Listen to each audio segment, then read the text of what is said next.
Middle east में 28 फरवरी से भड़की युद्ध की भयंकर आग अब बुझने के बिल्कुल करीब नजर आ रही है। अमेरिका और ईरान के बीच एक ऐसी ऐतिहासिक डील लगभग फाइनल होने वाली है जो पूरी दुनिया को एक बड़ी राहत दे सकती है। कहा जा रहा है कि अगले 24 घंटे के अंदर इस महायुद्ध पर ब्रेक लग सकता है, लेकिन सस्पेंस अभी भी बरकरार है। नमस्कार, मैं हूं सिद्धार्थ प्रकाश। पाकिस्तान के प्रधानमंत्री शहबाज शरीफ ने शनिवार को एक बहुत बड़ा दावा किया है। उन्होंने बताया कि मिडिल ईस्ट में जंग खत्म करने की डील पहले से कहीं ज्यादा करीब है और 24 घंटे के अंदर इसके पूरी तरह फाइनल होने की उम्मीद है। पाकिस्तान इस अहम समझौते के इलेक्ट्रॉनिक सिग्नेचर की तेजी से तैयारियां कर रहा है। इसके तुरंत बाद यानी अगले ही हफ्ते से टेक्निकल लेवल की बातचीत भी शुरू हो जाएगी। हालांकि पहले भी शांति के ऐसे कई दावे फेल हो चुके हैं। शांति की उम्मीद ऐसे वक्त में जगी है जब इसी हफ्ते 3 दिनों तक ईरान ने अमेरिका और इजराइल के साथ भारी गोलाबारी, फुल स्केल वॉर का खतरा फिर से मंडराने लगा। शुक्रवार देर रात अमेरिकी सेंट्रल कमांड ने बताया कि उन्होंने स्ट्रेट ऑफ होर्मुज में कमर्शियल जहाजों को निशाना बनाने वाले कई ईरानी अटैक ड्रोन्स को मार गिराया। आपको बता दें कि 28 फरवरी को अमेरिका और इजराइल के शुरू किए इस युद्ध ने मिडिल ईस्ट को हिलाकर रख दिया है और फारस की खाड़ी से तेल और गैस की सप्लाई ठप कर दी है। 7 अप्रैल से एक नाजुक युद्ध विराम लागू है, पर खतरा टला नहीं।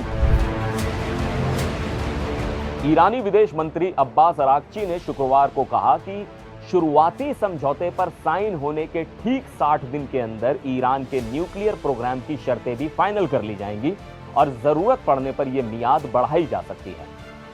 असल में अमेरिका और इजराइल को डर है कि ईरान परमाणु हथियार बना सकता है और यही इस युद्ध का मुख्य कारण था। तेहरान का हमेशा से कहना है कि उसका कार्यक्रम सिर्फ शांतिपूर्ण मकसद के लिए है। व्हाइट हाउस की शर्तों पर एक सीनियर अमेरिकी अधिकारी ने बताया कि इस डील से तेहरान के हाईली एनरिच्ड यूरेनियम को नष्ट करने या हटाने की प्रक्रिया शुरू हो जाएगी। 60 दिन के पीरियड में यूरेनियम हटाने की तकनीकी डिटेल्स तय की जाएंगी। हालांकि अभी तक यह साफ नहीं है कि अमेरिका किसे ये यूरेनियम hटाने का जिम्मा देगा जो उन 3 न्यूक्लियर साइट्स के नीचे मलबे में दबा है जिन्हें पिछले साल अमेरिकी हमलों में तबाह किया गया था।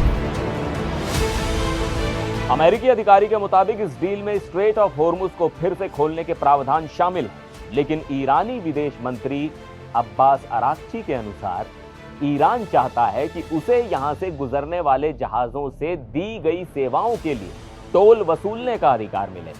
जंग के दौरान ईरान ने एक टोल सिस्टम लागू भी किया था जिसे अमेरिका और बाकी देश इंटरनेशनल लॉ का सरासर उल्लंघन मानते हैं।